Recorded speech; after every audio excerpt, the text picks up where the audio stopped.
everyone to Spooky Japan podcast. Hope everyone is doing well. Irene is feeling under the weather, so she is not joining us, but it's okay because I have special guest Dustin Crowley, president of Great State Paranormal. How are you doing today? Doing pretty good. How are you? Not too bad. What's your cat's name behind you? This particular one is King Tut. Um, you may see this one. He is Petey, and he is very fat. And my dog is also hiding under the desk. He just recently had surgery. He had a hernia, and he had like a fatty mass, I'm hoping, removed. Mm. So he's just like out cold somewhere around here. Okay. Yeah, we love cats here, and usually you see Irene's cat when she is with us. You just did a Parafest at the Trivet Clinic. Yep. That is one. See, I used before I moved to Japan, I lived in Charlotte, and a trivia clinic was one of my favorite places to go. It was my. I guess everyone says you have somewhere you call a second home. That's somewhere in a paranormal you love to go. That was my second home. Was trivia clinic.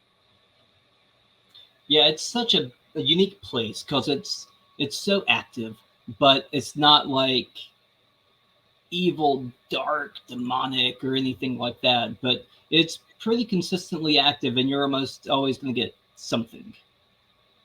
You definitely do. And I always felt safe there. That's why I always went several times. It's where if I was training someone be in a to do investigations, I'd go there just because. I mean, you know you're going to get something, but you also know it's a good place to start just because of not only the size, but the spirits are friendly. So I could sit in the red room or in the basement by myself and just I feel fine. Oh yeah, especially depending on the season, because uh, the clinic does not have heat or AC. Yeah, that's the So one thing. the basement is usually the safest place to be temperature wise. It's pretty cool in the summer. And then in the winter, it is usually one of the warmest parts. And I use the phrase warm pretty loosely.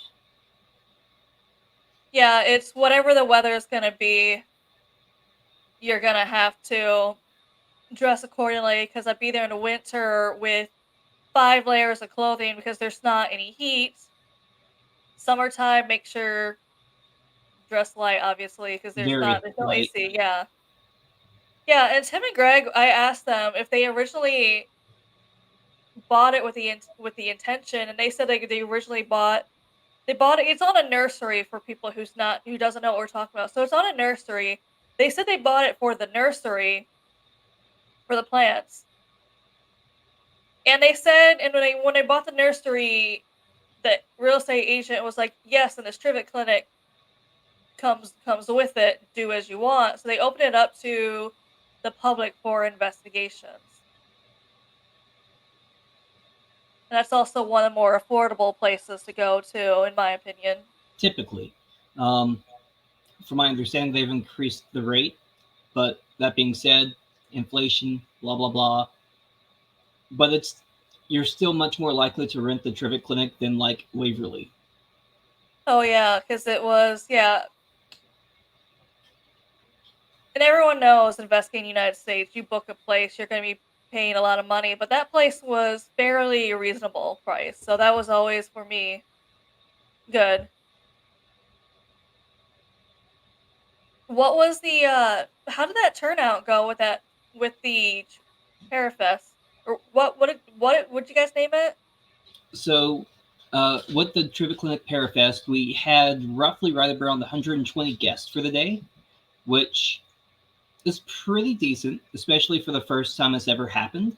Hmm. Um, we had a pretty good lineup, in my opinion, of workshops and panels that we had throughout the day.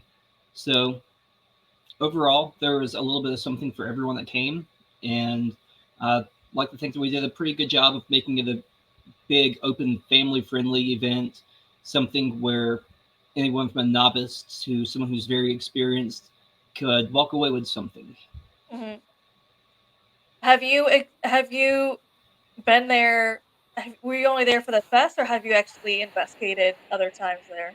It was the first place my team ever investigated. Mhm. We're based out of Wilkesboro, so it's 40-ish minutes away from where we live. Um, and I would say probably over the years we've been there maybe a dozen times, give or take. One of my team members used to volunteer doing the tours there, and she's my personal friends with Tim and Doug, Mhm. so we're pretty intimate with the location. Oh, I adore Tim and Doug so much that it makes me sad if anyone disrespects the clinic or them. Oh Because yeah, I've heard stories and I'm like, man, I absolutely love Tim and Doug. So that makes me so sad. They're some of the nicest people you'll ever meet. So here to just people disrespect that place is not. yeah. I mean, I've heard stories of people breaking into the clinic and stuff like that. Um, so it's not good when you hear about that kind of thing, but luckily, most people in the community, not just the Hamptonville, Harmony, Union Grove community, but also the paranormal community, Mhm. usually treat the two of them pretty well as treating the property pretty well. I remember the first time I was there setting up, and I walked outside after they gave the tour. I went outside to get stuff, and every time I went outside, you hear loud footsteps walking towards you. And a lot of people say they have the same experience. You go outside, you hear footsteps, but you don't see anyone. And it's not like light, so you're like, is that a footprint? But it's pretty loud and audible. Like you can't. Like you can hear like the crunching of leaves or Yes, and I sticks told or people that I'm like, I heard like little branches that fell breaking. I'm just like, and that's and I'm looking around. And I'm just like, you don't see it.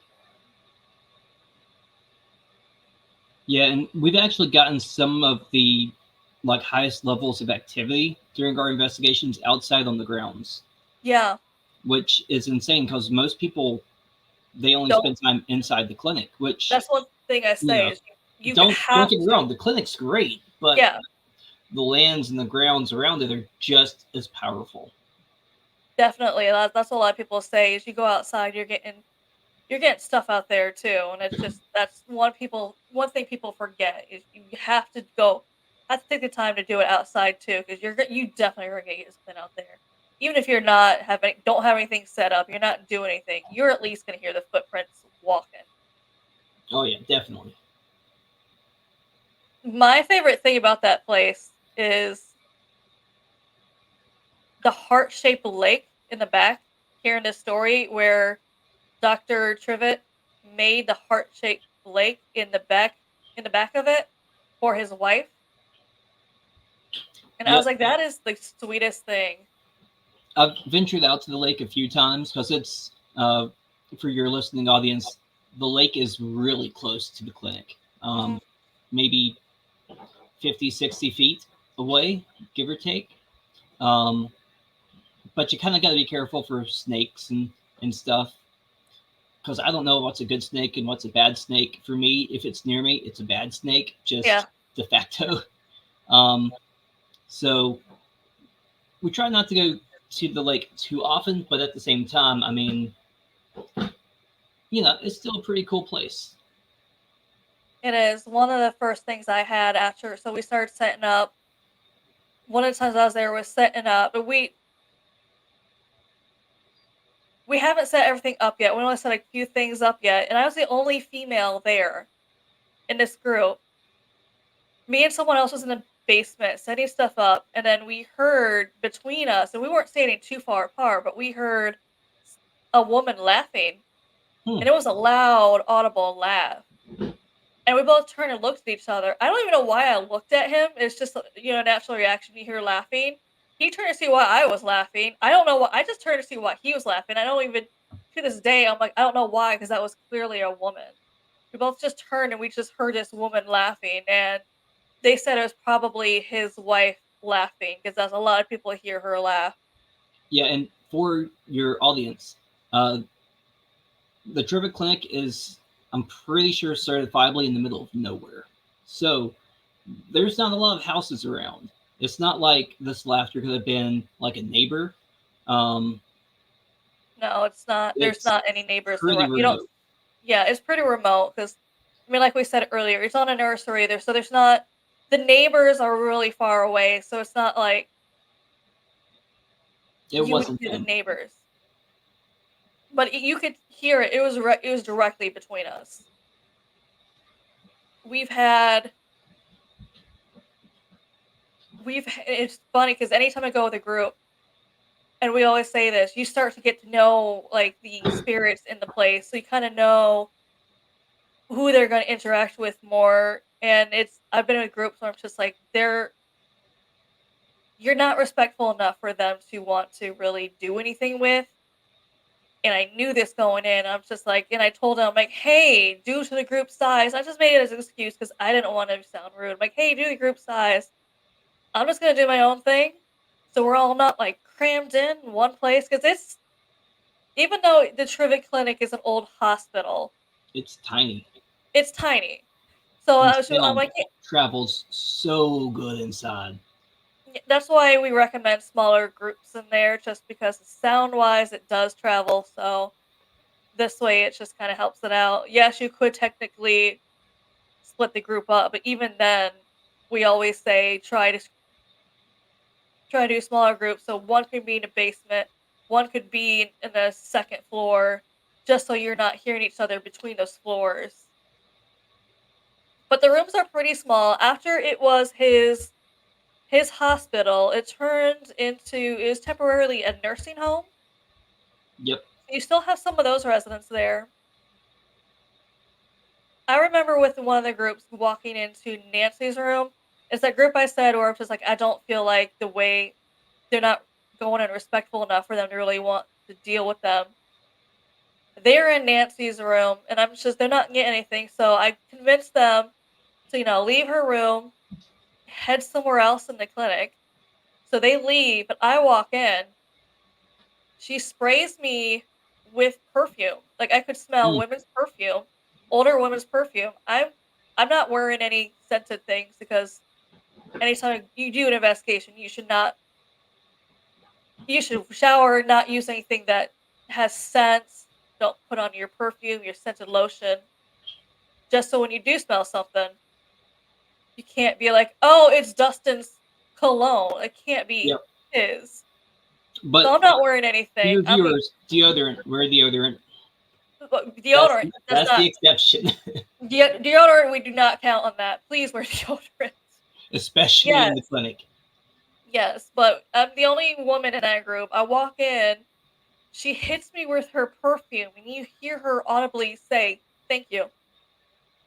And I'm like, I just kind of laugh because I'm like, she was not digging them. And women's perfume is so distinct in that It kind of is. scent pattern that they had from back in the day. So it's definitely, it's not something modern. That's one thing I say is I can't explain a perfume besides it smells like the older woman's perfume. But there was not any perfume in there, so it's not like someone found a bottle and sprayed it before I walked in. There was none in there.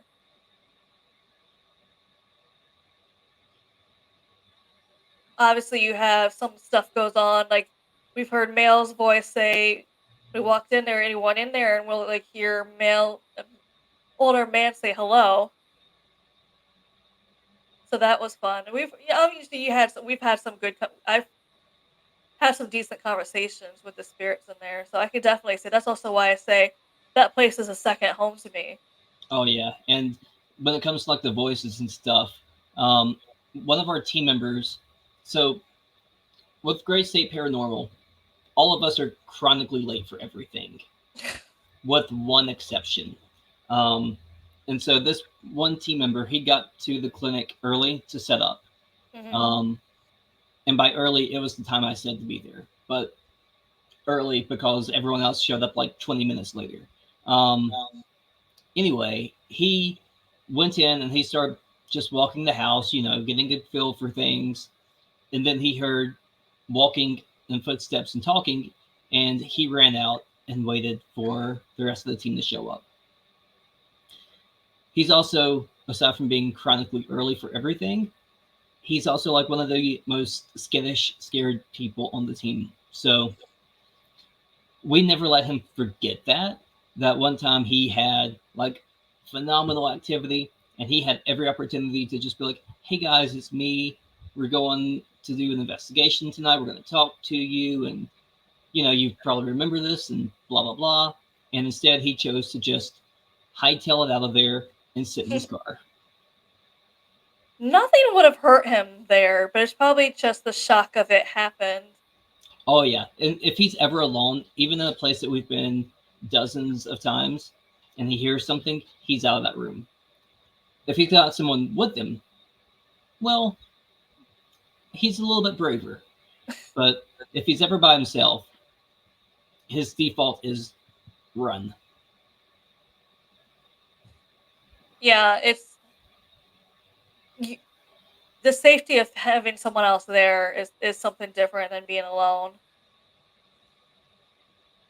We've also had upstairs because there is Majesty. Besides Majesty's ball, she's there and she's turned on toys that we brought in, started playing with them. I've had the piano in that place do a Mm-hmm. couple of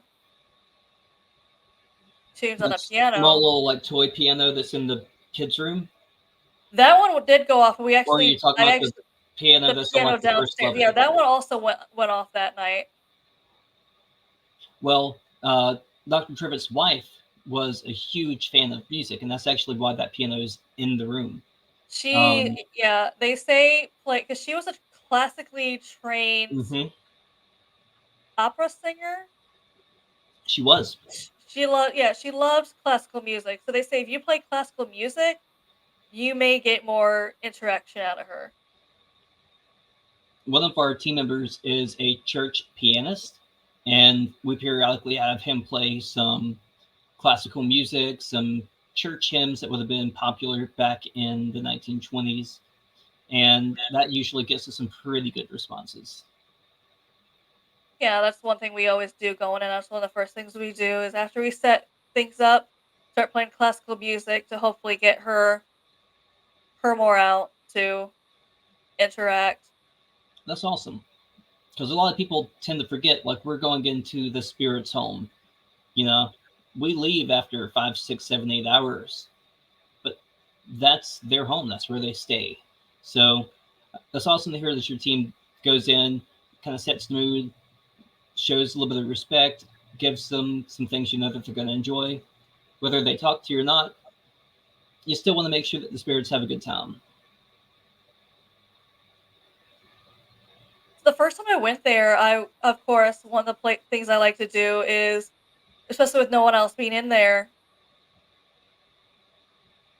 went to all 3 floors and did, like, a video tour, just like, "This is what it looks like," just so, later on, if you're just wondering what it looks like in pictures, this is what this is what the basement looks like, this is what the first floor looks like, this is what the second floor looks like. I walk around in the basement, and you know how it's, like, in a circle Mm-hmm. down there? I'm getting towards the door, the door in the back there, and you just see my if you do it watching the tour, you see the camera kinda go up, and that's because someone as it was more in winter time, so I was wearing layers, had the hood, and you just see someone, like, pulling on my hood, and I just kinda go back 'cause someone was literally pulled on my sweatshirt, so I went back. It Yeah, wasn't there's malevolent. usually a lot of spirits that tend to hang out in that back part, especially if Yeah, they that's where don't it want to was. talk to other people. Um, so it doesn't really surprise me if you were going to the part that they wanted to just try to hide out in, that they're like, nope, not back here. Yeah, they just kinda pulled me, and you actually and people saw my sweatshirt looked like it was being pulled, and I'm like, I felt like I was being pulled back. It wasn't hard enough for me to fall, it's just more of a make me just go back. What other places have you guys investigated there? So at the clinic, um, one of the more predominant ish or things that we get is we usually get like a mournful, sorrowful, distressed woman in the red room. Mm. Um, Based on some of the information we've gathered from the spirits, we believe that there was possibly a woman who had a botched abortion from back in the day done. Um, Maybe she passed, maybe she didn't, but the abortion part at least took. Um, and then we get a good bit of activity just on the grounds. From what we can gather, it seems to be more Native American in nature, which that is was a major traveling route for some of the Native American tribes. We don't have any records that any of them settled the area as far as like staying there long term, but they would have used it mainly as a traveling ground. So periodically, we pick up native spirits that might just be passing through. I thought Tim and Greg said there was an Indian burial ground somewhere like across the street. That's also why sometimes you get it. Is Yeah, uh, that's the theory of another paranormal investigator, and the co-coordinator of the Parafest is Alex Matsuo, Mhm. and they are the publisher of A Hamptonville Haunting, the book Yeah. that chronicles the history of the clinic and everything like that. And in their research, they were not able to find anything at all regarding Native Americans that would have settled the area, much less had a burial ground. So, as far as we can tell, there is not a Native American burial ground on the property. If there is, there's absolutely no historical record that it would be there. I adore Alex. I've had a couple online conversations with her. She Oh, is yeah, she published for anyone who doesn't know who he's talking about. She's published several books, and when I say she's published them, she puts at least years of research and interviewing people into these books. So it's not something like she just goes online one night to look up some information and does a book. I mean, she does years of thorough research. oh That's why it yeah. takes her years to write one book. Like her latest book, um, Women of the Paranormal, Volume 1, Mhm. is just like mind blowing of just how influential women have been in our field because typically, historically, men get all the credit. Yeah. Uh, I say that as a man, my bad for my gender. Uh, I don't intend to. I always give credit where credit's due. But Alex has done a great job of pulling a lot of those historical records and really just kind of bringing their stories back to life. And then they've also done the Hamptonville Haunting. They've got one about a haunted hospital that I believe is maybe in Virginia. There's a ton of stuff that they've done. I would highly encourage your viewers that if you want to know more, just look her up and see some of the options she has out there. She also runs a group on Facebook called The Spooky Stuff where she does post a lot of facts too. Some of it is Oh from the yeah. Women of the Paranormal, some of it is from other things in her books. She also if you also look online, she does a ghost hunting 101 that if you're trying to break into ghost hunting for the first time, she has one if you're trying to look for a good place for knowledge. Yep. And she also is the director for the Association of Paranormal Studies, Mhm. which is a pretty large organization that brings together professional paranormal investigators, and they do a lot of really great things for like private case studies. So, Alex, I don't know how they manage to do it. They kind of cover all the bases and they do them very well. So, my hat's off to them. And I gotta say that they have been a joy to work with the Parafest. Um, I went through a few small life changes from when we announced the Parafest to when it went live. You know, nothing major. I just lost my job. I bought a house, moved, sold a house, started a job, and then started another job, um, all within the same time span. So they were able to really take up a lot off of my plate and make sure that everything was still successful. So um, that's like a little snippet into the behind the scenes for anyone that went to the Parafest. And yeah, I can't speak highly enough of Alex. She, besides her full-time job, does spend a lot of time traveling to these Parafests, so she's often very busy. So you'll hopefully see her at some Parafest there too. Yep, I think the next one that Alex is going to be at is probably Con Carolinas. I know that's at the end of May, mainly because I'm also going to be at it, and they just announced like the panels and stuff today, and I'm moderating like 3 or 4 of them, which is fine. But you know, it it's always a joy because that's where we get to meet people and share ideas and network and just all kinds of stuff. So I love all of these conventions, especially the good ones, because you and I both know at least the paranormal community is not always collaborative in nature. There can often be a lot of polarizing egos and my team's better than your team and you're not authentic and all of this. But most of the conventions that I go to, everyone is just there to really build up the community. And that's just really refreshing.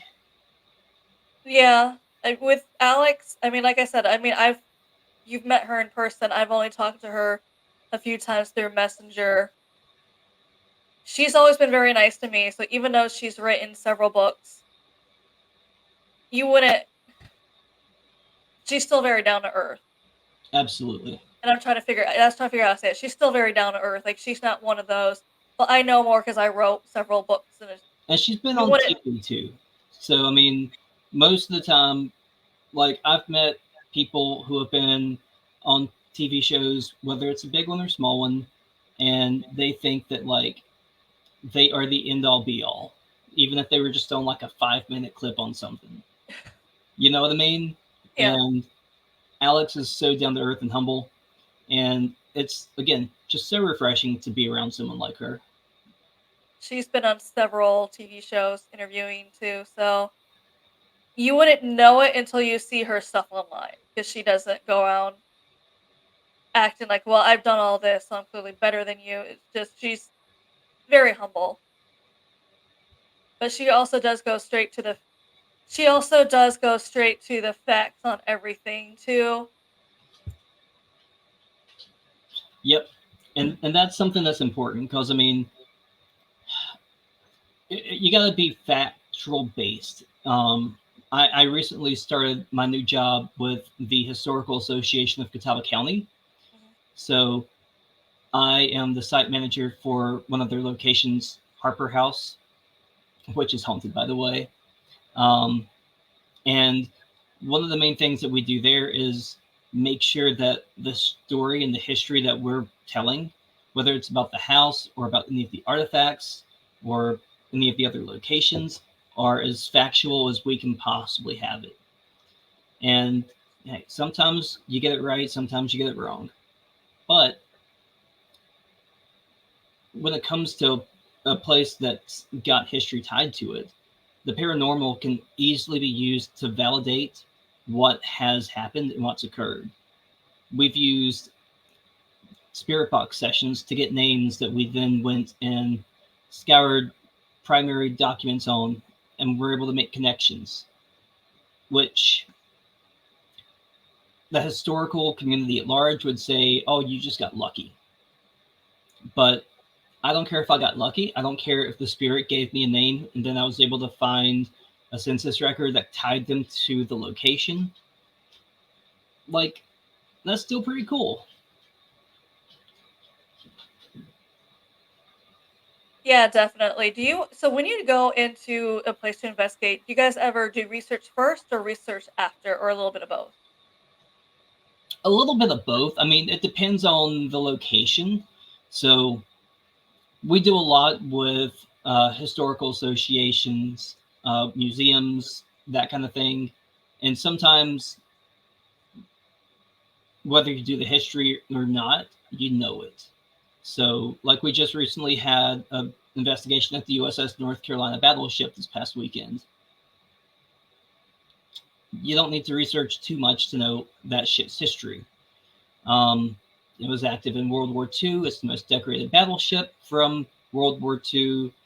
It had 11 souls that were lost on it. I mean, the torpedo attack when the Japanese attacked the Wasp, which was in the formation that the battleship was in. There's some things that you're just not going to be able to go in blindly about. But we do have some members who prefer to never know any of the history and go in. And then we've got some people who they want to know anything and everything. We've always tried to ask people that, and we always get the mix of people say some before, some after, because some people are like, I don't want to know anything to kind of influence my investigation, so we'll look it up for later. If we hear a name, we'll look up later. We just don't want, we just go in blind without knowing. Yeah, and when it's a private residence investigation, we usually do as much research as we can, whether that's, pulling sales history, tax records, deed history, old maps of the area, because if it's a private investigation, I don't necessarily care how accurate my techniques may or may not be. I'm there to help a family. But if it's, hey, we got a chance to go and investigate uh, the old college on, or the old hospital on College Hill. There's a ton of history out there if you want to look into it. If you don't want to leave that to influence you, then research the history later and compare and contrast it. Just whichever floats your boat. I've been there. We got some good audio there. So that's always why I love talking to people from the Carolinas, because I'm like, I actually know some of the places you're talking about, so I can imagine it when you're talking about it. I'm like, yeah, I know what you're talking about. Especially like the Trivet Clinic, going back to it, because I'm just like, I've been there so much that I can see it in my sleep. Same. Like, I've definitely you had can tell. dreams that I was in the clinic once or twice. So have I. It's like you can tell me any little location, and like, yeah, well, this there, and I'm like, I know exactly the area you're talking about. Especially like in a basement, everyone refers to that that design. The little nautical star that someone Yes, got that put in. star on a base. Like, yes, so I used to love like to get pictures of that thing or Apparently, a look lot of stuff. people have some like headcanon lore that they put that nautical star in because there was a pentacle or a pentagram or something on the floor there. I've Uh, heard, yes, I have heard of that rumor. Someone has told me, they're like, "Oh, I swear to God, there is it is covering a pentacle." and per Tim and Doug, they put it in because they thought it was pretty and they liked it. That's what's funny, how they put one thing in because they like the way it looks, and everyone's just like covering something satanic, and it's Like we can't just have something nice, guys. I mean, come on. So, and you have other times too where people will allow like a head canon or lore, like the alleged Indian burial ground that's across the street from the clinic. Sometimes you want something to be true so bad that you will let facts go to the wayside. that is actually one of the theories to some of the cryptids. Like, it was not real, but enough people believed in it that it Mm-hmm. became real. Yep. So yeah, because people are trying to say like these people are believing these and so much, even if they're not in your area, like La Lorena or whatever her name is in I want to say Mexico. I don't know where she's from. La Llorona. Yes, She's been seen. People are claiming they see her now in the United States, and it's just because people are so believing into her that people are starting to feel like they see her, that they're starting to will her into existence, kind of thing. Well, there is a study that was done. I want to say it was called like maybe the Phillips experiment or something. But basically, a group of people created a ghost. They created the ghost story, and then they fed into the story so much that they were eventually able to communicate with this ghost. And I mean, they gave this entity its entire backstory. You know, born in this date, died this date, was a sibling, it died as a child, its parents' names were this and this. I mean, just all kinds of stuff. And then putting enough out into the universe through the collective consciousness, this entity was able to manifest into an actual spirit that was able to be interacted with. So, I mean, there's definitely something to it. What has been your favorite piece of evidence you've gotten investigating? Whoever. Okay. Are you familiar with the Octagon Mansion in Franklin, Yes. Kentucky? Yeah, I adore that place. Yes. So, when I was leading a ghost hunt for event company a couple of years ago, and this building, it was built pre-Civil War by slave labor. It is 3 bricks deep and a perfect octagon. So apparently that's significant and hard to do. I don't build buildings, so I don't know. I just take people's word for it. That's how I But am. Like, the only way in and out is through this one back door, and you have to put a key in and turn the key to lock or unlock it. And without the key, from the inside or the outside, you can't lock the door. Well, we took our group outside because we had seen and heard some noises. Some people said they thought they saw some UFOs. And I was like, hey, well, let's go outside and see what happens. You know, far be it for me to say, no, we're not going to do something. Well, we go out and we start doing our thing out there, and a piece of equipment does. You know, it happens. So I went and talked to the lead of the event, and I was like, "Hey, Ann, I need to go grab some more batteries." And she's like, "Okay, I'll cover your group while you run and go grab it." Well, get to the door and it's locked. So I'm like, "Oh, come on, Ann, you couldn't give me the key." So I run back over to her. I'm like, "Hey, I need the key." She didn't have it. So I went to one of the other investigators with our group at the time. She didn't have the key. So me and the other 2 investigators, we all went together. We emptied out our pockets, and none of us had a key. We had to end up calling the host oh, or the location manager at like 1 in the morning and wait for them to drive like 30 minutes to come and let us back in the building. And after reviewing the cameras, none of us locked the door. But you could see all of us going and trying our best to get into this door and unlock it. So that is probably one of the coolest pieces of evidence within the paranormal. Um, and then I'm also a practicing demonologist and an exorcist. And while conducting an exorcism one time, I was using a bundle of sage just to do some gentle cleansing. Because if it's just like a stubborn kind of spirit, you know, maybe I can just remove it.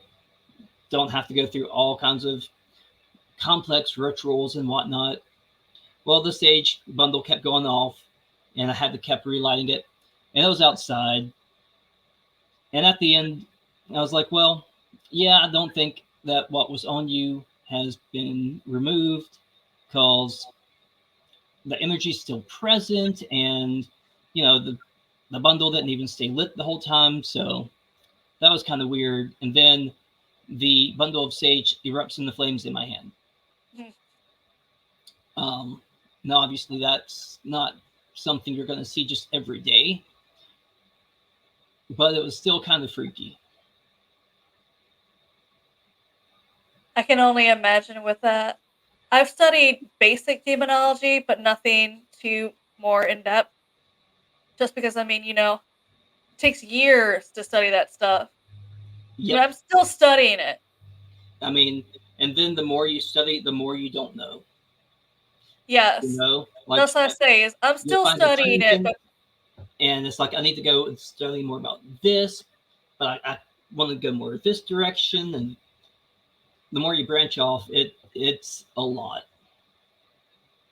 it also kind of depends also what you want to study because I found out there's like different kind of demonologists and what they also believe in, kind of thing. So I'm still studying it, but I'm also like I said, it's even as much as I study, it's still very basic compared to how much their knowledge there actually is.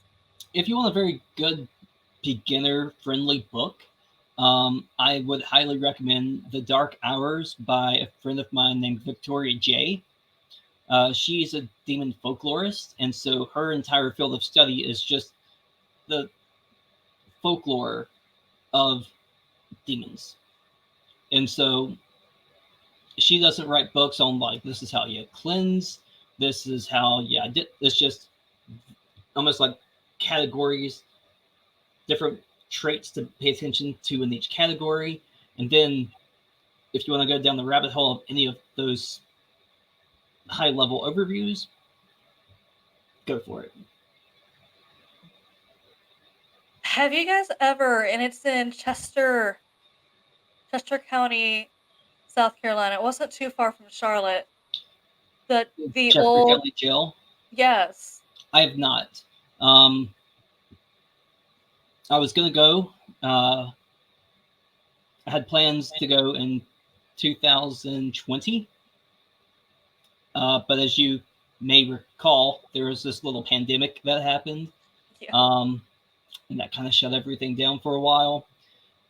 And beyond that, every other time I've wanted to go and looked into it, if they had openings, I was booked, and vice versa. So have not made it down there yet, I but it's definitely on the bucket list.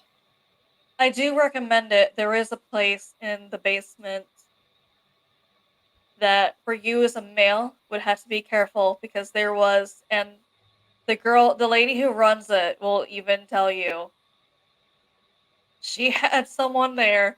He was on his he was a studying demonologist. He was becoming one. He was doing a tour, and that was one of his places he went.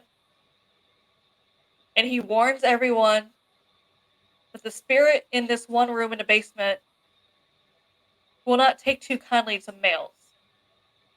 I mean, you would have to go in there and be super friendly. If you provoke this thing, it is not going to tolerate it at all. And she's up in the office, up on a second floor, and it's pretty far. It's a pretty good distance. Once you're there, you'll know what I'm talking about. It's a pretty good distance there. She's just relaxing because she's just relaxes in the office as people go out and do their investigations, and she's like, "Just come get me when it's time, time to go, or when you're done." So they're there. She's let him do his thing. All of a sudden, she heard him screaming at the top of his lungs. She ran down there, and that spirit had him by his neck, up off the ground, because he decided to provoke this thing. She's like, "I warned Yes. you not to." See, I never provoke. Um, Ethically, I just can't, and I prohibit my team from doing it as well. Because for one, we're not like Zach Bagans, you know. Like, I'm not gonna be like, all right, Ghost, come fight me. Like, why? That's not gonna do anyone any good. And then also, I'm a big proponent of you get what you give. And if I go in and I give someone respect, I'm probably going to get it back in return. I mean, there could be spirits, and especially prisons, where Maybe we're the first living person to give them respect and dignity. Maybe Yeah. that's all they're looking for to move on. I don't know.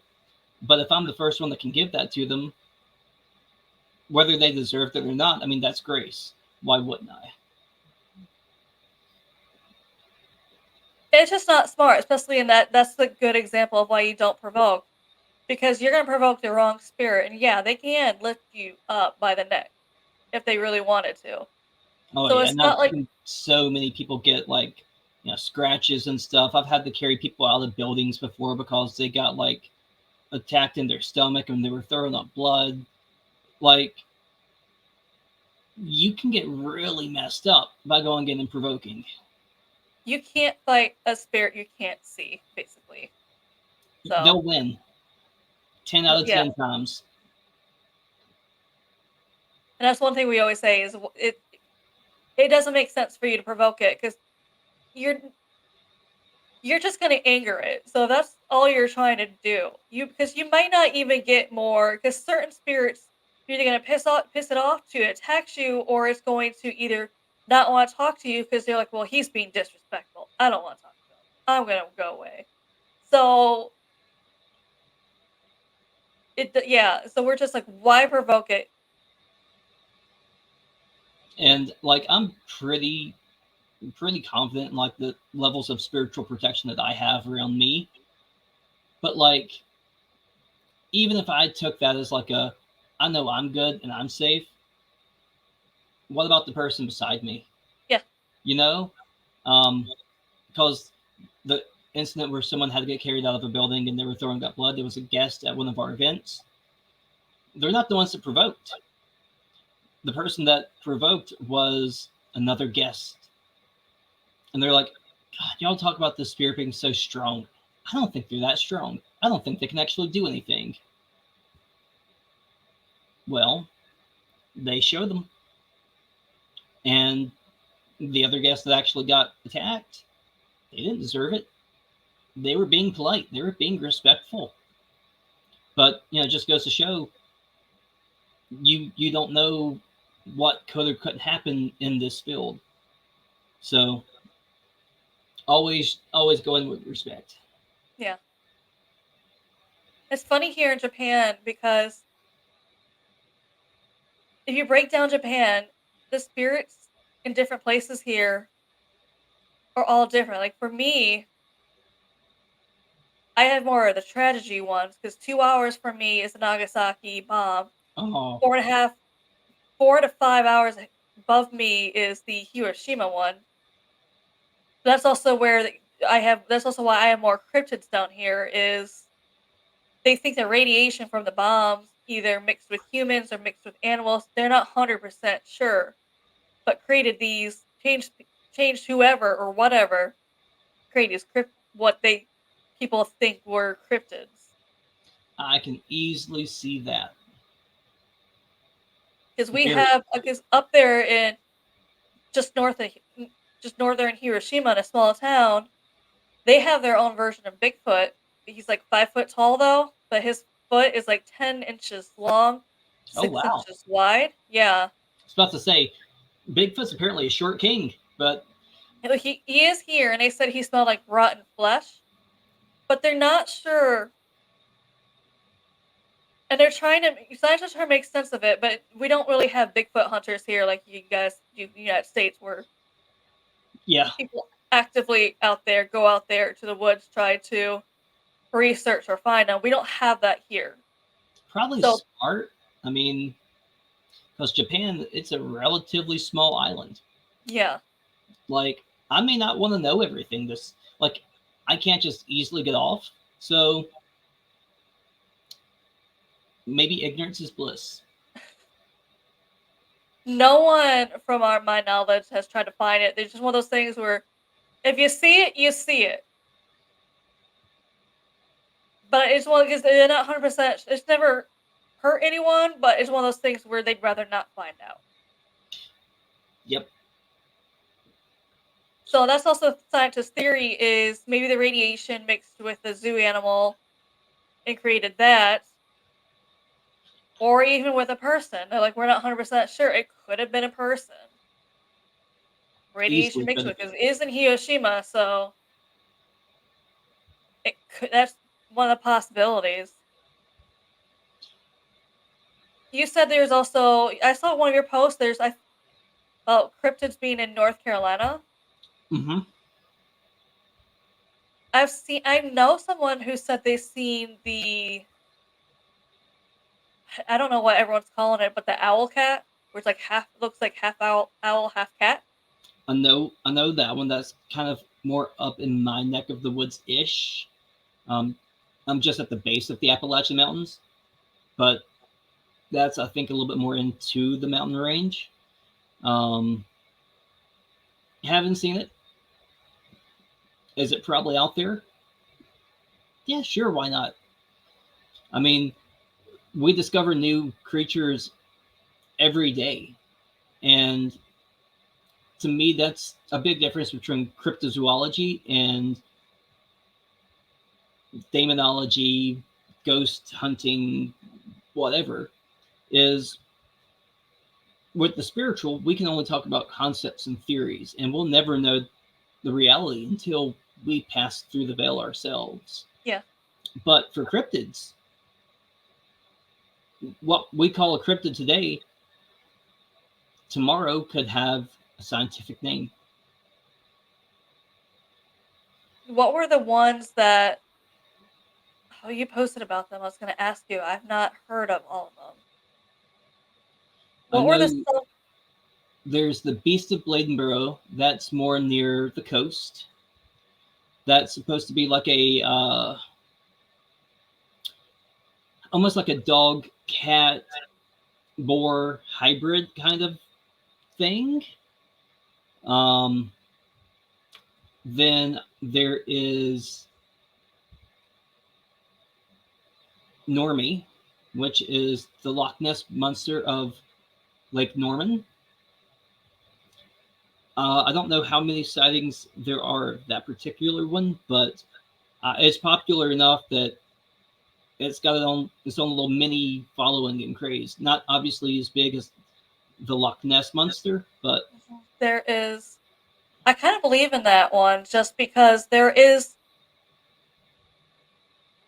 we have two similar here in Japan. One in northern Japan and one in southern Japan. There's been two different they're different colors, basically. huh. They look a little bit different, they're different colors, but they other than that, they're kind of similar. Just might be like size, color, or something else is a little bit off. But there is supposed to be one in northern Japan, and there's one in southern Japan Yeah, where you go to town, you can also see statues of them. and why can't it be legit? I mean, I'm not going to sit here and say 100% it is. But we, especially something from the sea, we discover new sea creatures every day. We know more about the moon and Mars than we do our own ocean. So, like, how are you going to sit here and tell me that it can't exist? Then Lake Superior Mm. up there around Michigan has its own where Oh, people have yeah. seen it. But they also just like where the Loch Ness monster is supposed to live, it's so deep they have not seen the bottom. So technically, possibly it could live down there where it's it, more in the pressure area where we have not seen yet. We don't know. And I mean, if you think about like global warming or climate change or whatever you want to call it, the way that that affects the sea is insane because as like the ice caps melt or just glacial melt, that changes the salinity of the ocean, of lakes, and that changes the buoyancy. And so if you need a certain level of pressure to survive, you're going to just have to go deeper and deeper and deeper. Or if you're in the ocean, you might have to move more south towards the equator if you need a certain temperature, because now here's all this formerly frozen ice cold water cooling down oceans. It's easily explainable why you might be able to see something for decades and then it goes away, or why something that's never been there all of a sudden now it is. The conditions have changed, and so now you can see it, or vice versa, where previously you couldn't. Have you ever seen the movie The Meg? Yeah. That is actually one of the theories people have with the ocean, where with the Meg, how it came up was there was a barrier down there in the ocean where our part up here couldn't get down there. Whatever was beneath that could not get up here. That is a theory that people I've heard that theory before the movie came out because people always had that theory was there's a barrier down there that we can't cross and they can't cross. So they said technically megalodons could still be down there. There could be other creatures down there. They're just down there past this barrier that we can't cross. And that's how the megalodon finally came up. Is they finally found a way to break through that barrier. It found that hole and came up. And I mean, for something that massive, it would have to be deep, because if it came more towards the surface, it's fighting against gravity, and then, I mean, most whales that come up, they eventually end up breaking the bones in their back when they come up for air because of the gravity, and their bones are made to sustain them in the ocean, which has significantly less gravity. So, yeah, 100% easily possible. And there's miles and miles and miles of ocean below what we've been able to decently catalog.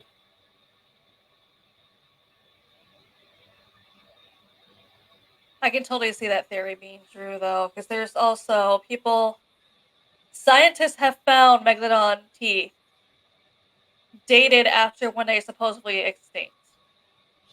So Yep. maybe one is hiding down there. Who knows? It's just equally as plausible that there's not one. We don't know. All of a sudden, things are coming up that we thought were extinct. They just recently found a new snail in Australia. Hmm. So we're still discovering. And I'm sure it's like the most venomous snail to ever exist. Just cause Australia, why not? The only reason why I know about it is because Robert Irwin Mm, posted it on his Instagram because they named it after him. I love that man. I do too, yeah. So yeah, he posted on his Instagram. He's like, "Yeah, they named it after me. They just found this new snail type here in Australia." So we're still somehow discovering new creatures even today. Yep. And it's just the more you think you might know something, the more you don't. And stuff's constantly changing. I mean, even within like historical preservation, we might tell a story one way, and then you find an artifact and it's like, oh wow, this disproves what we've been teaching for decades. And so now the narrative has to change. And you've always got to be open to new evidence, to new information, new concepts. Because if you're so rigid and stuck in the box, you're never going to grow.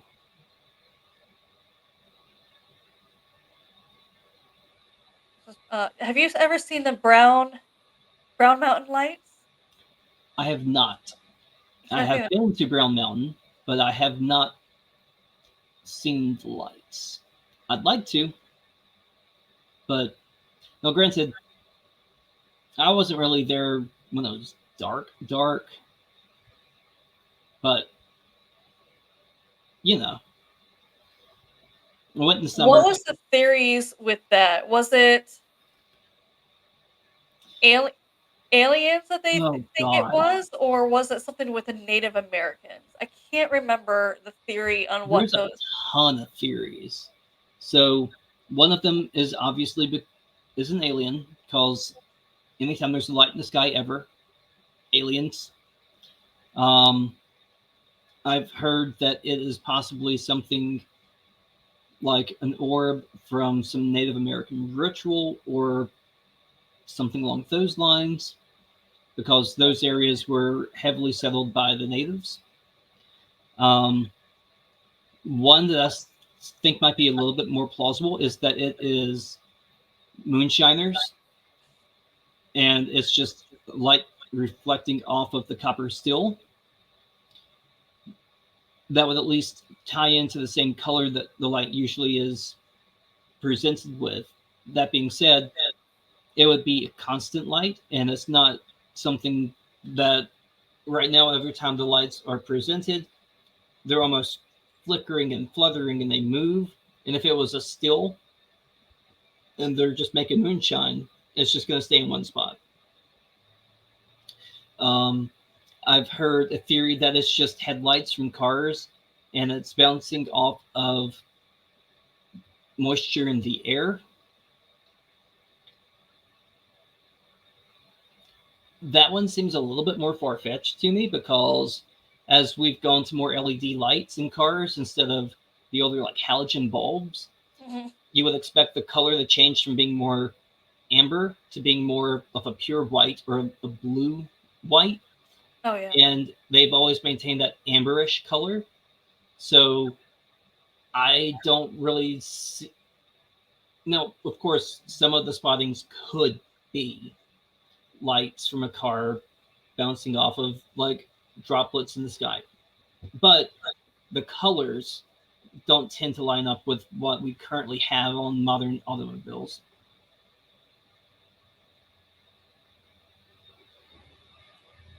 Yeah, especially the newer ones are so bright white. I know, I hate them.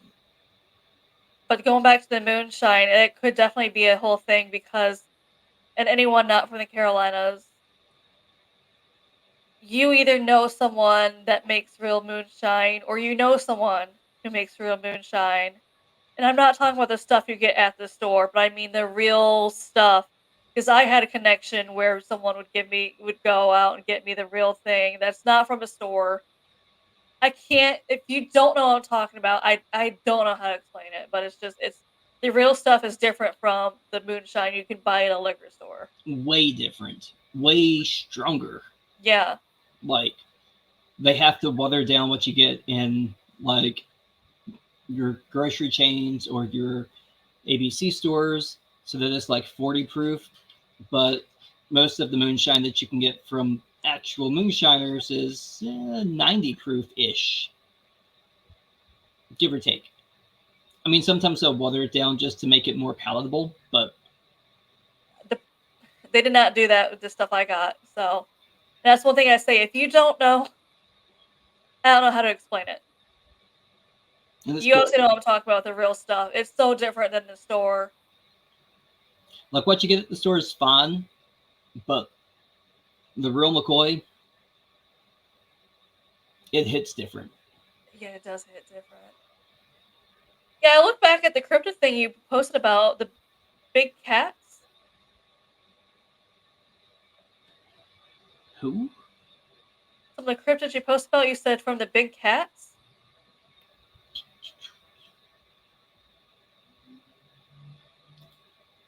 I don't remember that off the top of my head. Wasn't sure if North Carolina had like big cats there now. Maybe. I have actually, this might be what I'm recalling now. I know that there was a sighting of a, I want to say maybe a panther or something along those lines. And obviously, for those who don't know, we do have bobcats Mhm. up in the area. We've got coyotes, but a panther is pretty different from a bobcat or a coyote. Um, and I believe we had a sighting of something like that.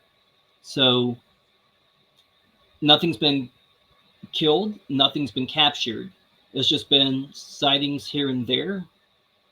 But it is possible that we do have a big predatory cat living somewhere in the southern Appalachian Mountains, whether that be North Carolina, Virginia, Tennessee, Kentucky, somewhere in that ballpark.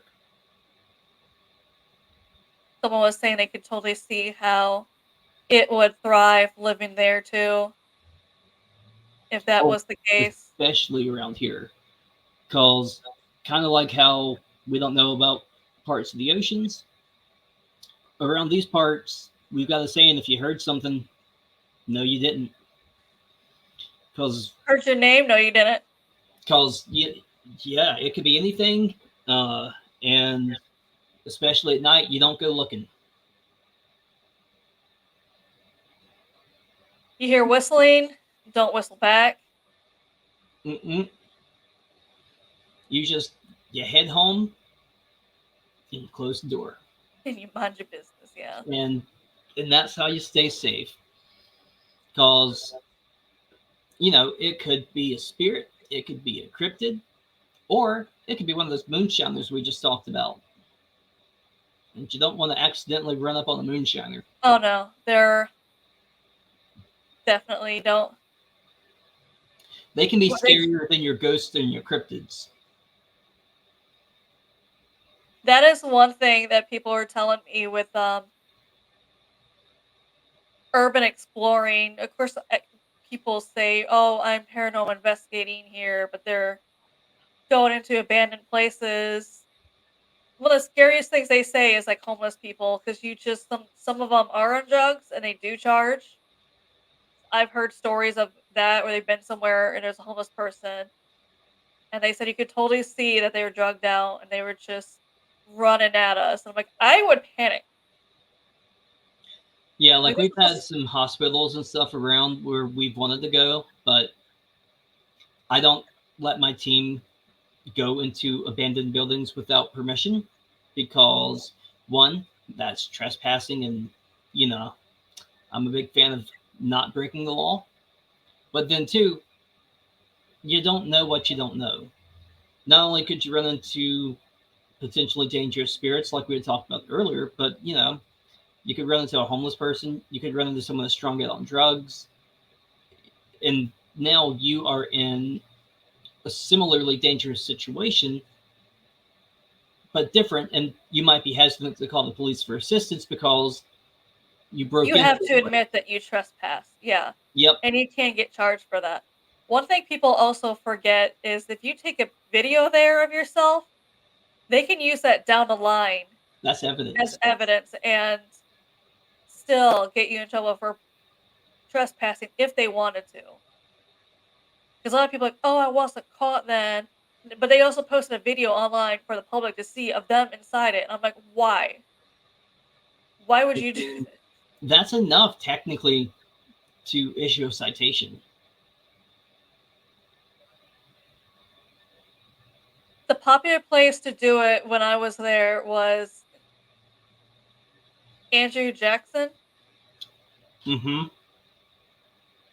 That is Yep. fenced up. You see, I live 15 minutes from it. I've seen it, but I've only been the outside of it and taken like pictures of it. But I was watched by police to make sure I wasn't trying to enter further. I was like, I just wanted some cool photos. I'm like, I'm not stupid enough to walk in there because people are like, oh, well, people cut holes in fences. I'm like, that's definitely not okay. If you're sneaking through a hole in a fence, there's no way when the police catch you, you can be like, oh, I didn't know. Yep. And we've actually, my team's reached out to the people that oversee Andrew Jackson, just to say, hey, can we legally get in? We won't tell anyone. We just want to just get legal permission to go in. Unfortunately, the condition of the site, it's not safe. So floors can easily give way.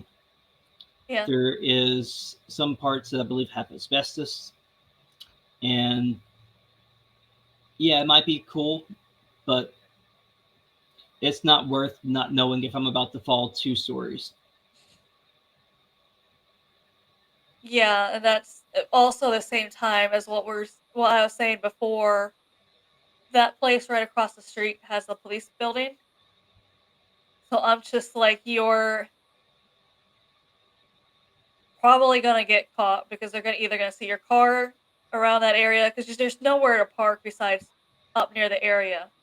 Your flashlight, Flashlight, and if you you don't have a walking out, flashlight, but they're you will get hurt. the only way to enter too is the people who own it do have cameras. And people keep forgetting cameras. Yep. There's another one that was really big for urban exploring. Cannon Memorial Hospital, I think it is. Yeah. And that's another one that's no longer remotely safe to go into. In fact, a lot of its store or floors have already fallen in, from my understanding.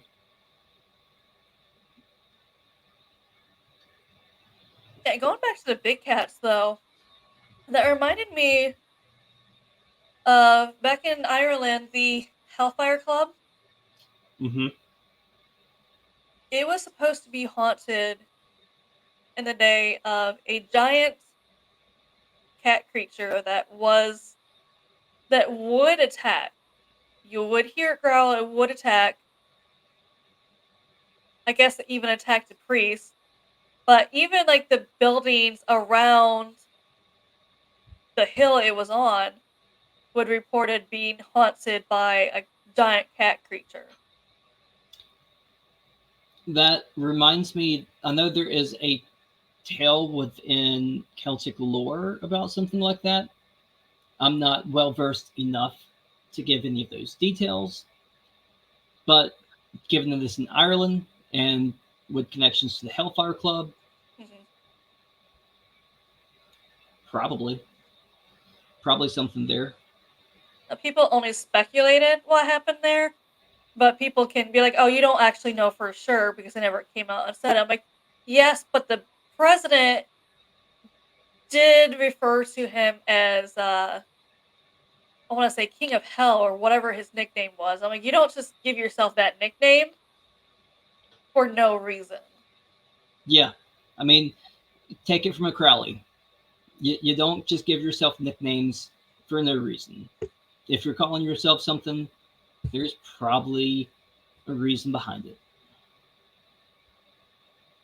And a lot of higher ups and also members of it. So there was rumors, and I can kind of see some of them being true due to the fact is, like I said, I mean, you don't give yourself that kind of nickname. I'm trying to remember what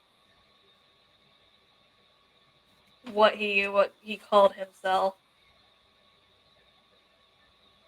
Yeah, the president, they called him the King of Hell and dressed like Satan. So he did something. I'm And a curious lot of what dressed like Satan means. that's all they said was he dressed like Satan. So yeah, I'm not. That was a description of how he dressed. I don't think I've ever seen pictures or a description of that though too. If it was like devil horns or with the little thing, I can't. But Little definitely with a trident name like for the that, and if fork. he's claiming he dressed like the devil to what they thought was the devil, they're probably doing something because people would also claim to go insane where they're just like they went up there to see what would happen and did not come back sound of mind. Or some people said people got curious, walked up there to see what's going on, and were never seen again, or were found dead the next day. And that's when a priest went up, as they speculated, Hellfire Club must have unalived him, and that's when he met the big cat and was attacked. Yeah, I mean, and I always enjoy stories like that too, where it's like, oh, something's going on, just send the priest. Our priest isn't always the answer. As someone who's ordained, uh, if you tell me, hey, there's a grizzly bear attacking some guys up the mountain, what am I going to do about it? I can pray from the comfort of my home. Um, you know what I mean? But Or that's what they did no matter what happened. Even if, like you said, it was a bear attack, they would go to the priest, like, the priest had magical powers, and you're just like I would just be like, "I'm gonna pray for the comforts of my house, but thank you." yeah, I can like imagine I can if imagine you're a priest. gonna need something, since this particular accounts from Ireland, that means that they are statistically Catholic. So pray the rosary 5 times maybe and call it a day. Um, I don't know what to tell you. I can totally see the priest, though, like, "I will pray to comfort the church. Bless you, child." That's but you're on your own with that bear attack.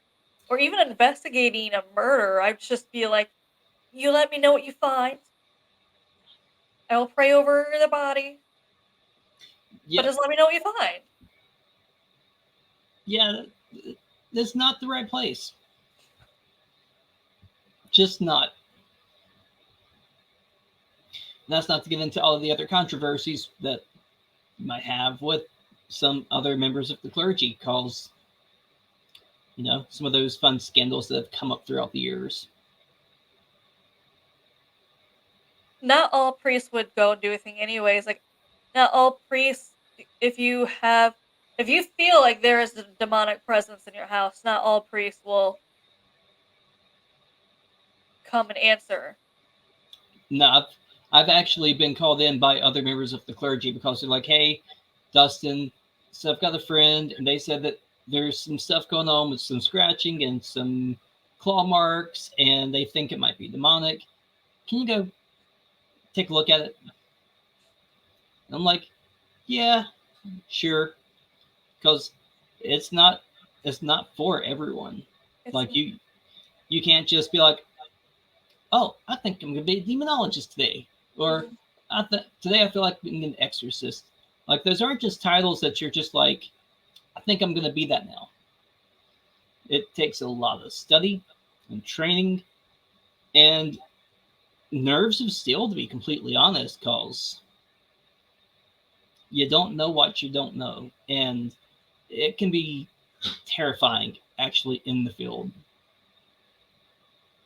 I got to that point studying demonology that I could have studied to also do the exorcisms, but I didn't want to. I only studied enough to, like, assist, just because of the fact is, I mean, like you were saying, it's a lot of responsibility, so I'm just like, if someone wants me to go to assist, I will. I don't want the actual responsibility of doing an actual thing, Yep. just because you know how fast something can go wrong, and unfortunately, when it goes wrong, it's not like, oops, it's not a little thing. Something bad, something horrible could And who are happen. you gonna call for help? Yeah, and that's what's like. I will study enough to assist you, but I don't want the responsibility of something going wrong or something. You can also make it worse. So I'm like, I just want to assist. I will study enough to assist. I am good with assisting you, but I don't want the actual responsibility of in case you can make it worse. Mm-hmm. Because I want, if in case it goes worse, I want to be able to get the remaining family members out. I don't want to be like, that's what am I doing now? I'm like, I would rather just assist you with the family, and I'd be like, that's And that, more power to you, because I've yeah. got team members, and when we get some of the more serious cases coming through, they're like, "All right, Dustin, this is all on you." I'm like, "All right, who's going with me?" No one. I'm like, "Nah, someone's going with me." Um, but it's kind of like pulling teeth, and I get it. Again, it's not everyone's calling, and you gotta have nerves of steel, because while probably 95 at least percent of demonic cases I get called in on are not demonic, and that's a low ball. It's probably closer to like 98, 99%. You're still that, 1 or 2% that are. Mhm.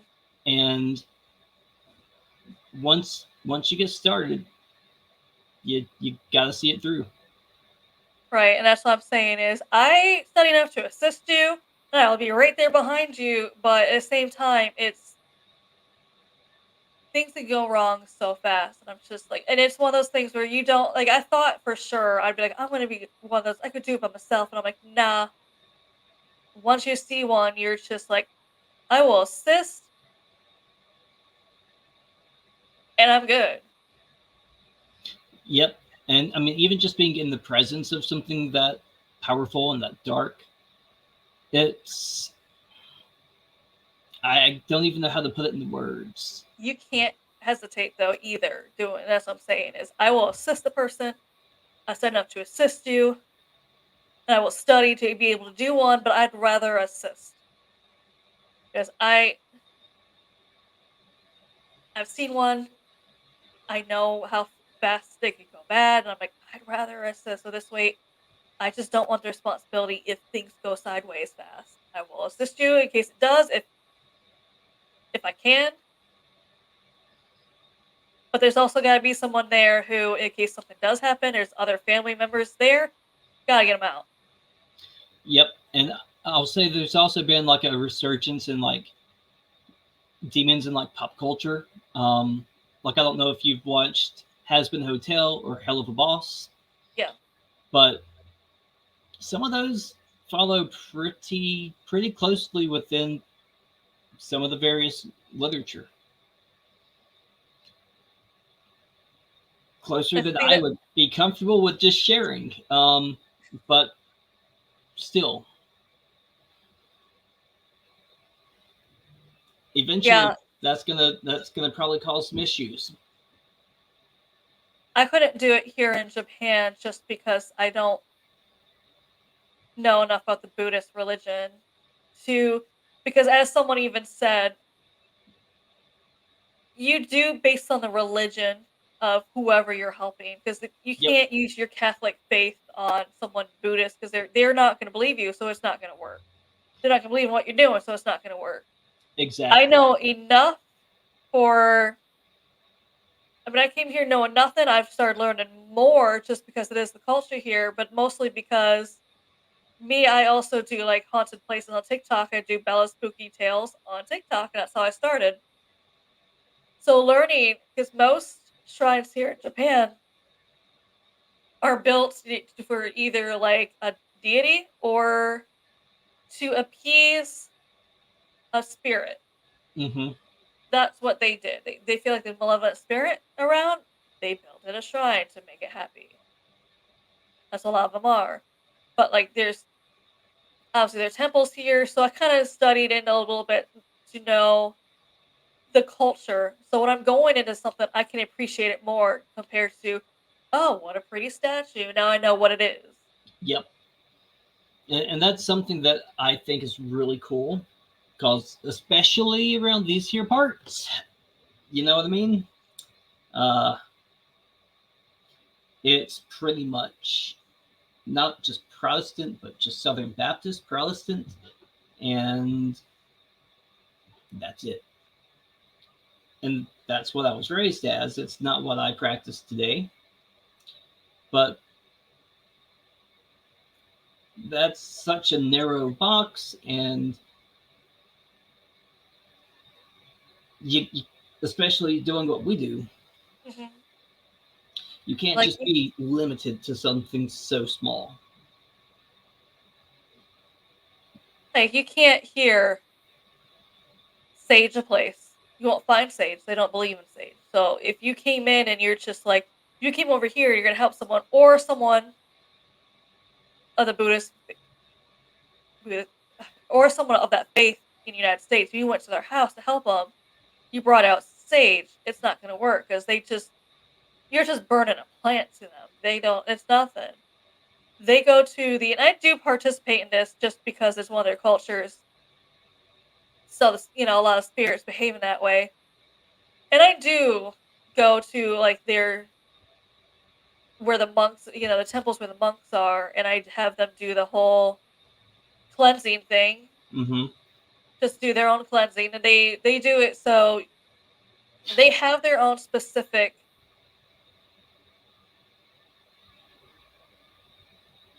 Oh, what is it called? incense sticks where it's not really a scent, but it's like a cleansing one. Yeah, They have yeah. their own. I'm not quite sure how it's made or what it's made of. It's specific for their cleansing. I know what you're talking about, though. I don't know the scent or anything on I it, but I don't do know know. that they've got their own unique It's little not really scented. It's blend, more, sort yeah. of. I've seen it. But it's not really scented, but it's something. I don't know how it's made, but it's made for like a monks to kind of cleanse you, and that's what you have to do before entering their temples. You kind of put it around you, and then you put it down into their little ashes because they just let it burn down itself. Yep. But while it's doing that with the smoke, you kind of make sure get it go like that to make sure it's all in you again, and that's their cleansing. They have those little scent things, so you'd have to use something like that for them. Which is really Use that in cool. their house, yeah. And I guess they do at certain shrines or temples. You can buy them here. And it's one of those things where I'm kind of keeping an eye out for that just because of respect for their religion. That's what I participate in, is respect for their religion, especially if that's what their spirits are. That's what's going to work best. Not sage, because Yep. sage means nothing here. Sage basically to me would be like a peace of mind kind of thing, but it's not to them. Not going to do anything. But it's interesting that smoke is once again the cleansing agent. So just kind of goes to show that even across continents, there's something to smoke cleansing. I don't know what it is. Yeah, but that's what they use. But it has to be that certain incense stick. I don't. It is. I can't remember the name. And I know they also do a certain type of incense in India, um, where there's a certain flower that is put into some river to like honor ancestors, and then those flowers are like gathered up and turned into incense, and that's what they use in some ceremony. So it's probably not quite to that same degree, but similar. I think you also posted about the moon people in the Carolinas. Yeah, that's that is a very fascinating and bizarre piece of our history. Um, I don't remember. I think their skin was blue, and they talked about this whole civilization that they came from, and they had a language that no one else understood. And it was just two children, no idea where they came from. They ended up marrying and having kids of their own, but like it's crazy to think about. Like if you or I were to see someone with blue skin, Hmm. we're gonna probably just be like, okay, call the ambulance because they're suffocating or something. Yeah, But for the people of the day, they saw these blue skinned kids and they took them in, which I'm glad they did. I wish color photographs existed back in the day, but yeah, that was a freaky coincidence, if you believe in coincidences.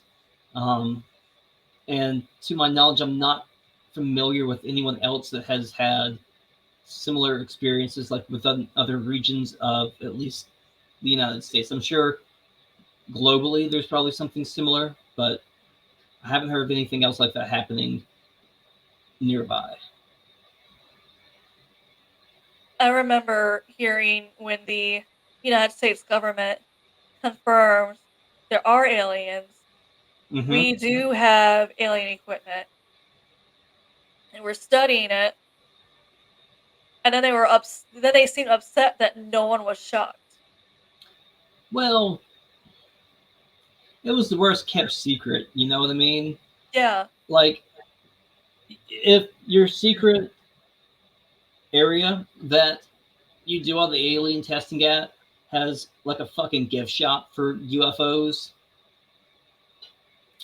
like, you can't be like, oh, why is no one shocked when we released this? Because we knew. We're like, Yeah, thanks for we didn't confirming see your similarity. pictures or videos, but we knew. Yeah. There is some, so here in Japan, every year there are earthquakes. Because I know everyone heard about the one on New Year's, and everyone's just like, "Oh, it's a sign," because you never heard of any for the longest time. Like there's actually it happens yearly here. There's at least a few a year, so it's nothing new. But the worse the earthquake is, so that's what they say, because people are more used to it. They go out in the streets. They also say a lot of them look to the sky because that's when they see the most UFO activity here, is during Huh, an earthquake. interesting. That is one of two different theories where some people believe maybe they came from the ocean. Other people, there's also another theory of core Earth, and some people also believe in core Earth think that some of the UFOs that we've seen is not from outer space but from core Earth. Hmm. I haven't heard of that, but that being said, I mean, to me, the fact that like it could come from the ocean, Yeah, especially around Japan, that's because especially around here might have came from the. That's a theory that could hold out more. Is is they're feeling a shaking down there too, so that's when you all of a sudden see them more and flying I out. mean, you think of the other places where you have a lot of earthquakes. You think of like California here in the United States, right beside the Pacific. So there could easily be a correlation. I mean, if another species was coming to our planet, they're coming for our oceans. I So can that's what they would come for. I know a lot of people. It's some people don't believe that, but it does make sense. But saying, and I know people like they probably couldn't survive in the water. We don't know that. I don't know if they can breathe underwater or handle the pressure. You don't know. I mean, why couldn't they? We can't breathe in outer space. There are planets that the atmosphere is toxic to humans. We also can't breathe in the ocean. Maybe they can. Yeah, I don't know. It's just as plausible as anything else. that is the one thing I love about the paranormal is there's so many theories on different things, and that's also why I love talking to different people to hear what their theory is, to hear new and different theories. And like you were saying before, I know when people in the paranormal will disagree and butt heads and be like, "You're wrong because I believe in this, so it has to be true, and I can't work with you. I can't talk to you because you're wrong." And Yep. it's not the case because you're just like as you said before. Who actually knows until you pass through? And even then, will we really know? Yeah, So, I mean, there's just too much uncertainty out there to ever claim that you know. Like with aliens possibly breathing underwater. If I were to sit here and say absolutely not, that cannot be the case, why not? Can you can you tell me why? There's no empirical evidence one way or the other. There's technically not even empirical evidence that extraterrestrials exist in the way that you and I most likely seeing them in our mind's eye. hmm So we might be attributing too much or too little to this concept of them. And that's why a lot of people today are not feeling para unity, is because there's so much disagreement and people are refusing to believe maybe I'm wrong, maybe you're wrong, maybe I'm right, maybe you're right. No one actually knows. And that's why the whole disagreeing with each other and be like, I can't be friends with you because you don't believe in this does not make sense to me. See, and that's one thing I like about going to some of these cons and conventions.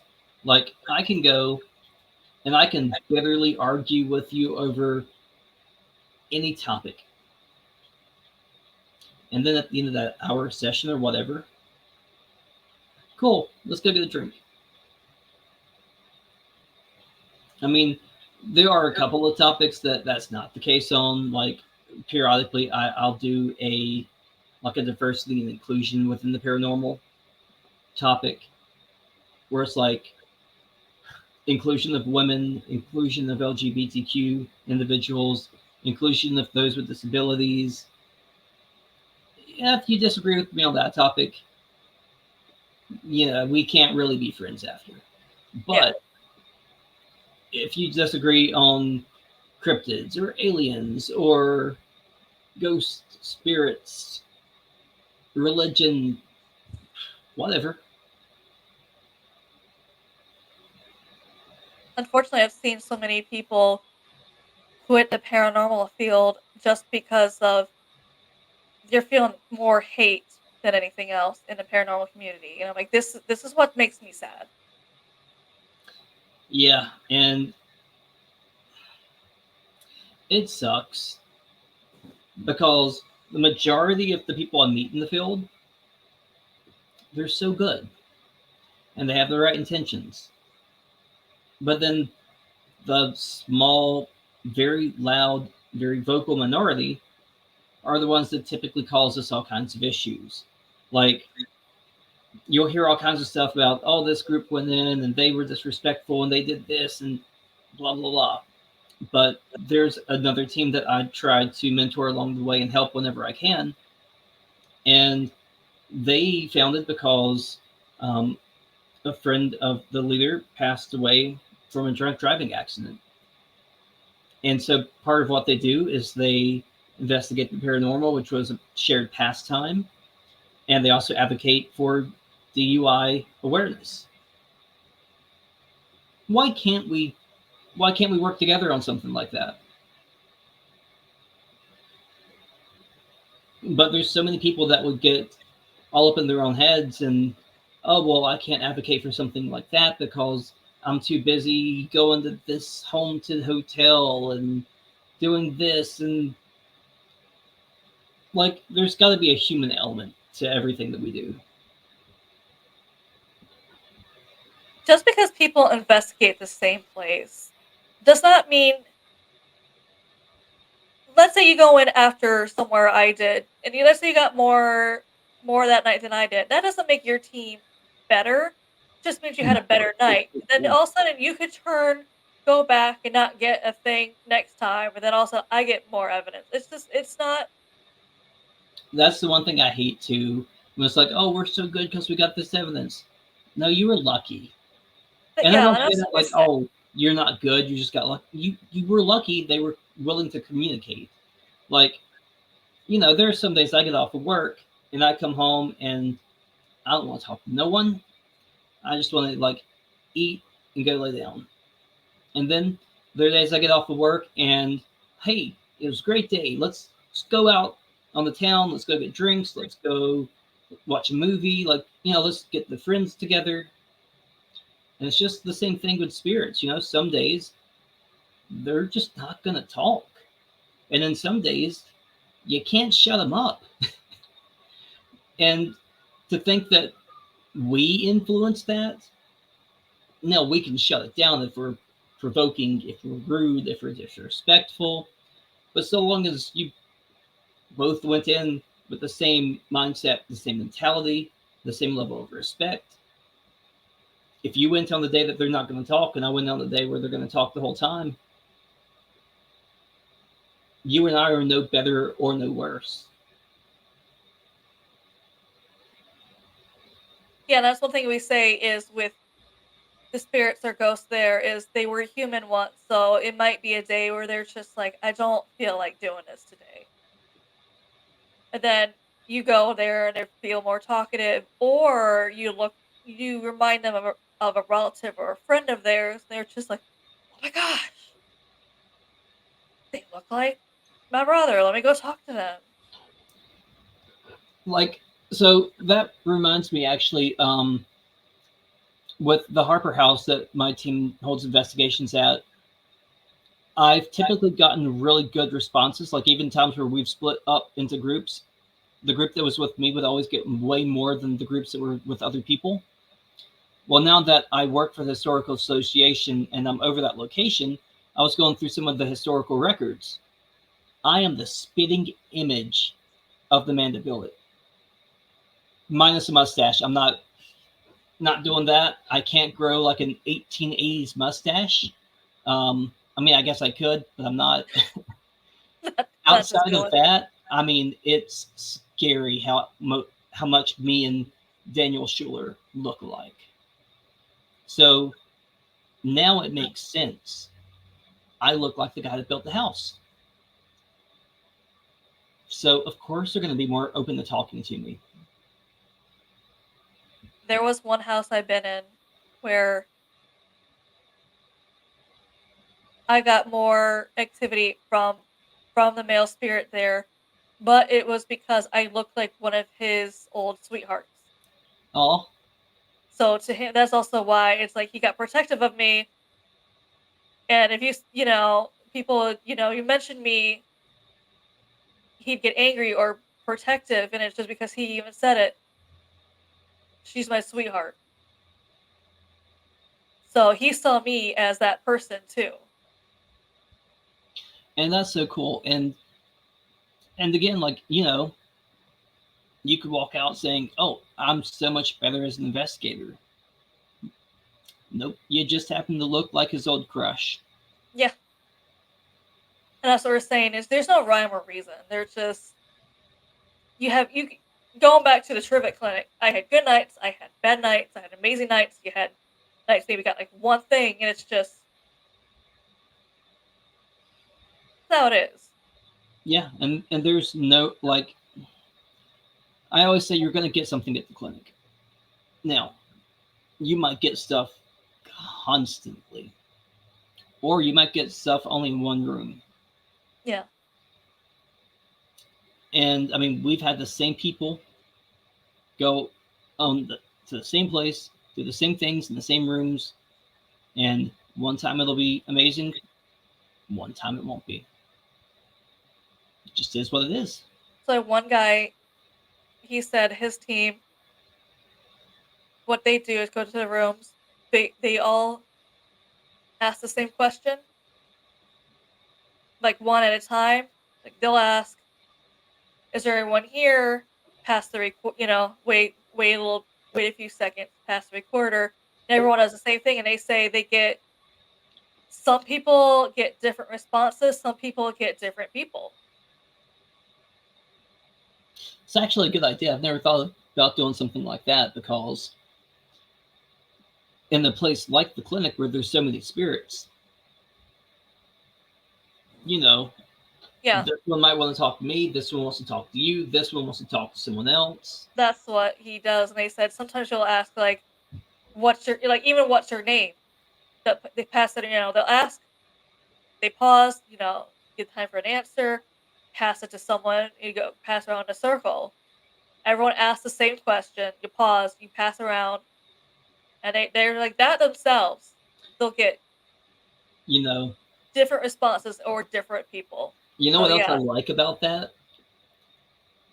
It just takes one person to come up with questions because otherwise, when everyone just goes around in a circle and it's like, "What's your name? Do you want to talk to me? Who's the president? How'd you die? Do you know you're dead?" Ultimately, someone's like, "Oh, they just asked my questions, so now I'm blanking. Uh, uh, just pass. Go to someone else." But if it's just the same question the entire time around the circle, I would definitely try that just because someone was saying they had good luck doing that. Just because people get different responses. People also, you'll hear different spirits chime in for different people.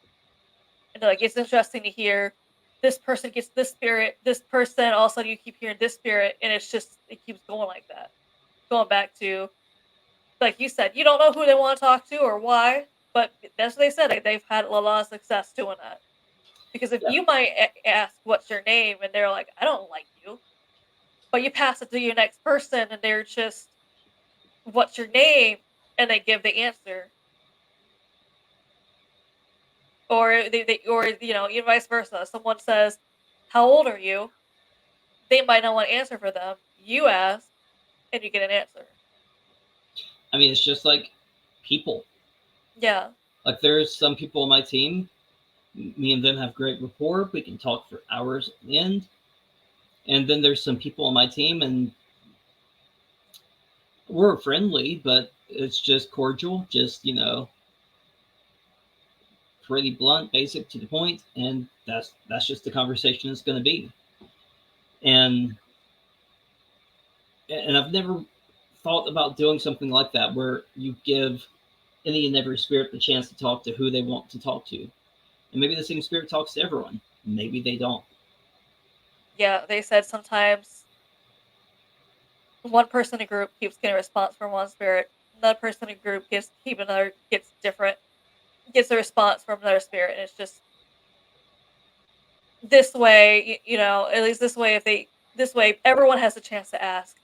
So whoever they want to respond to, they will. So you're not just getting part of an answer. Because if they don't want to talk to someone in a group, they're not going to answer. Compared to if they want to talk to you, and you ask, they're Yeah. going to answer, and then they might ask, and then they might answer your next question. Compared to if you're asking different questions, they don't want to respond to Mm-hmm. that person. You're not going to get the whole thing. Especially when, and this is a small pet peeve of mine, but when people use an EVP recorder and they just keep asking yes and no questions, like just use a dowsing rod set, just use a pendulum. I use pendulums for yes, Like no. like what you have the option to hear anything and everything, and you're going to keep it with yes and no.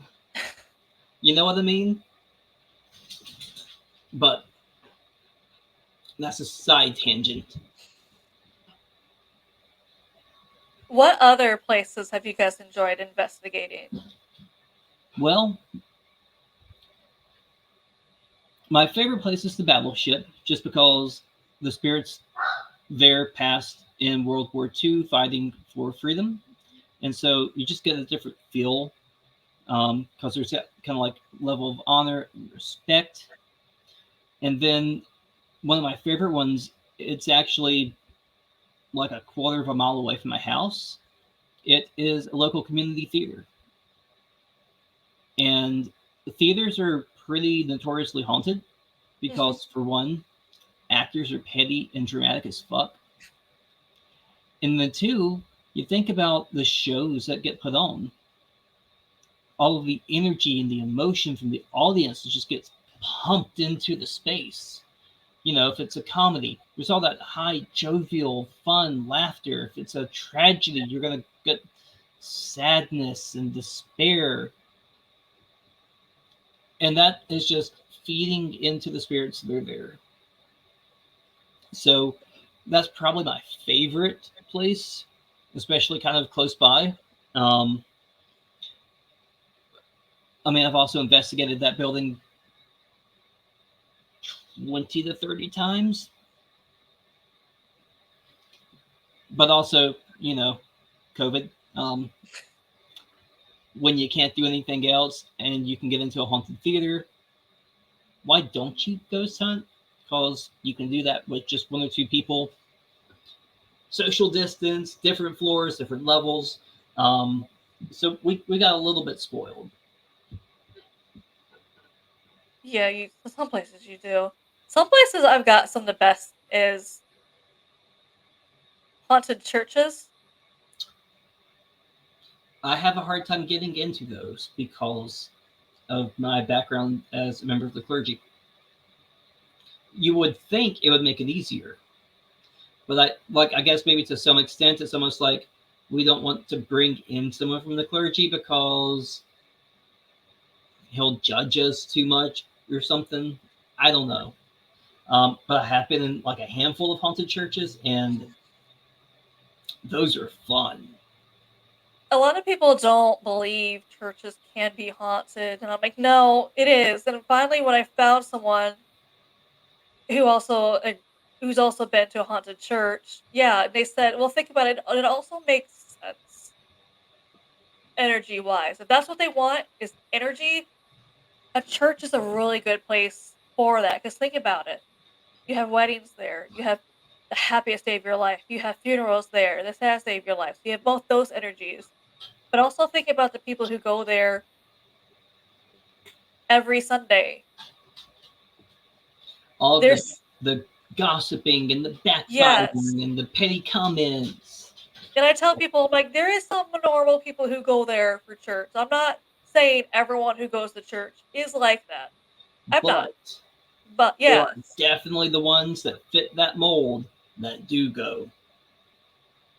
And that's what I was trying to explain. I'm like, I'm not putting anyone down who goes to church. I'm not saying everyone who goes to church is like this, but there is, like, if you sit back and be quiet and you just try to remain invisible and you watch people, you'll see a lot of judgmental people. Plus, think about this. How often does someone pray to God? Which God? If you're going to keep it vague and ambiguous, and I get like your worldview might be that there is only one God. Hmm. That is not my worldview. I am very much of the mindset of polytheism, that there are multiple gods and deities out there. And so if you're just, oh God, I hope you can just go help Betty Jane over there because, she just got pregnant and out of wedlock. Okay. Are we talking about Yahweh, Jesus, the Holy Spirit? Are we talking about uh, Freya? Are we talking about Artemis? Like, there's a lot of options here, okay? And you're invoking who knows what into your space. Yes, but I've also been to like churches who I've met people who's been there for they wanted to seek God for the first time. Mm. They're curious, but they were basically chased away from the congregation because they're just like, we're better than you because we've been doing this every Sunday and pray, and all of a sudden you're just gonna it's your first time. And I'm like, that makes absolutely no sense. Why would you turn people away? That's why I'm not a member of the, like, active member of the clergy anymore. I'm still ordained, I still practice, but I can't I can't deal with people like that anymore. In the religion here, and I like this, religion here, they have Enma when you pass away, where he judges you. I mean, he's also is like the boss down in the underworld, but he also judges you where he doesn't want you down there. If you were not a good person in real life, he gives you tests, but he hopes you pass Oh, them because he does not want people down there if they don't have to be. I like that. I love that because when I first studied that, I'm like I love that because people are just like, oh, if you're down there ruling the underworld, you probably want us down there. He this is why if you pass away and you go to him and you're supposed to be down there, he gives you tests hoping you pass so he can move you on to the better place compared to, well, we have to be down there. It actually makes him sad when people have to be in the underworld down there. And I mean, and that's also just keeping with more of that Judeo-Christian concept of an underworld too, because God knows for the many different religions out there, it's not always. In fact, Christians usually have the worst concept of an afterlife. Most other religions just is what it is. It's just another plane of existence. And, you know, it might be a little bit better, it might be a little bit worse, but it's just what comes next. What piece of advice for paranormal investigators would you give people? Hmm. Constantly learn. Don't stop reading. Don't stop attending conventions.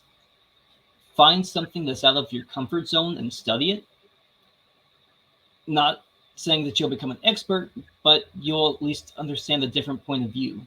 Hmm. Um, because the more you know, the better and more informed you'll be.